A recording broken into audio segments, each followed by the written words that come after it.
Shalom, selamat pagi, selamat hari Minggu, saudara yang dikasihi Tuhan. Kiranya berkat, damai sejahtera dan sukacita dari Tuhan Yesus Kristus senantiasa menyertai saudara sekalian. Sebelum kita mendengarkan firman Tuhan dan renungan, mari kita berdoa. Tuhan Yesus yang baik, sungguh kami mengucap syukur atas kebaikan dan kemurahan hati-Mu, karena Engkau Tuhan yang tak pernah meninggalkan kami, sehingga pada pagi hari ini kami dalam keadaan baik. Urapilah kami jika sebentar lagi akan mendengarkan firman-Mu. Berkatilah supaya kami dapat mengerti dan memahami apa yang Tuhan sampaikan kepada kami. Terima kasih Tuhan, di dalam nama Tuhan Yesus Kristus kami berdoa. Amin. Saudara yang dikasihi Tuhan, tema renungan pada pagi hari ini adalah imani firman-Nya dalam hidupmu. Bacaan diambil dari kitab Efesus pasal 4 ayat yang ke-29. Demikian sabda Tuhan. Janganlah ada perkataan kotor keluar dari mulutmu, tetapi pakailah perkataan yang baik untuk membangun, di mana perlu, supaya mereka yang mendengarnya beroleh kasih karunia. Saudara yang dikasihi Tuhan, Dodi Austin pada tahun 1981 didiagnosa dokter terkena penyakit kanker hati dan divonis hanya akan hidup dalam kurun waktu beberapa minggu saja.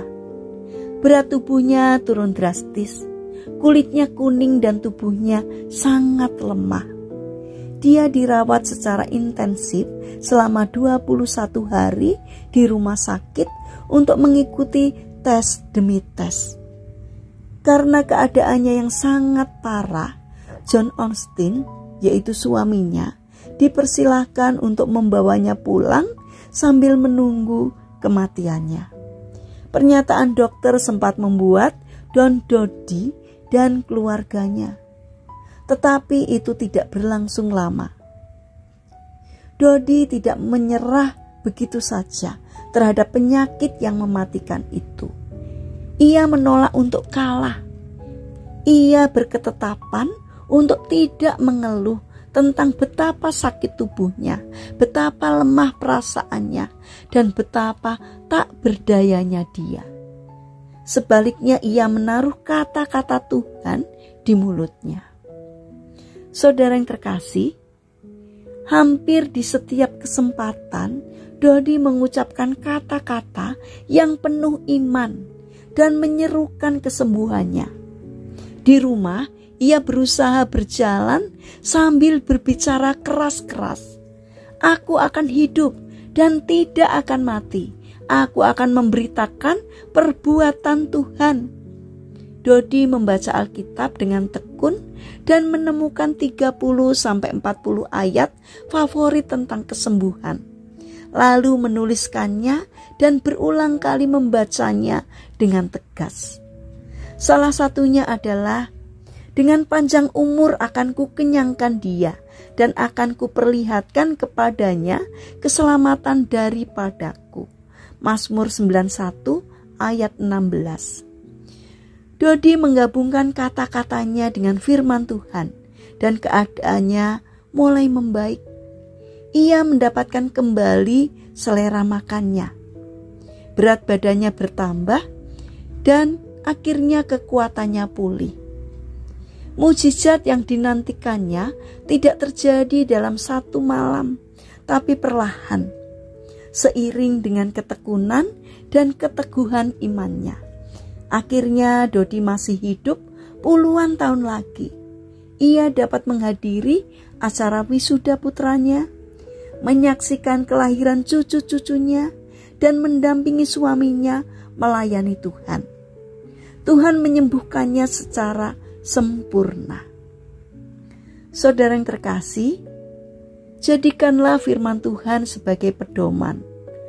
Perkatakanlah hal-hal yang baik sebagaimana Dia menginginkan hal-hal yang baik terjadi atas kita. Terapilah jiwa kita agar terbiasa memulai hari dengan menyesuaikan pikiran kita dengan firman Tuhan, maka kita akan melihat perubahan terjadi dalam hidup kita. Percaya dan imanilah setiap perkataan Tuhan melalui firman-Nya, maka kita akan menyaksikan karya Tuhan yang besar terjadi dalam hidup kita. Mari kita bangun karakter untuk meyakini bahwa Tuhan berkarya di dalam kehidupan kita. Mari kita berdoa.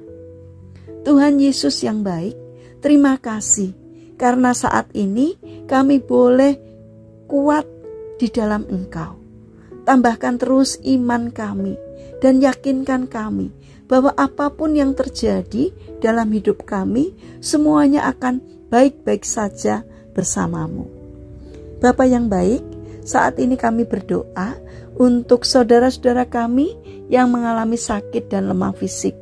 Kami memohon belas kasih dan kemurahan-Mu. Kiranya Tuhan berbelas kasih untuk menjamah dan memberikan kesembuhan. Kami juga mendoakan bagi mereka yang mengalami permasalahan dan kesulitan hidup. Kiranya Tuhan hadir untuk menolong mereka. Kami juga ingin menyerahkan untuk setiap rencana dan aktivitas kami kepadamu. Berikanlah ketekunan dan semangat kepada kami di dalam menjalani aktivitas kami hari ini. Kami memohon kiranya Tuhan memberkati kami hari ini. Terima kasih Tuhan atas setiap kebaikan dan kemurahan-Mu. Dalam nama Tuhan Yesus Kristus kami berdoa. Amin. Puji Tuhan, saudara yang terkasih, kiranya firman Tuhan dan renungan pagi ini dapat menjadi berkat bagi kita semua. Haleluya.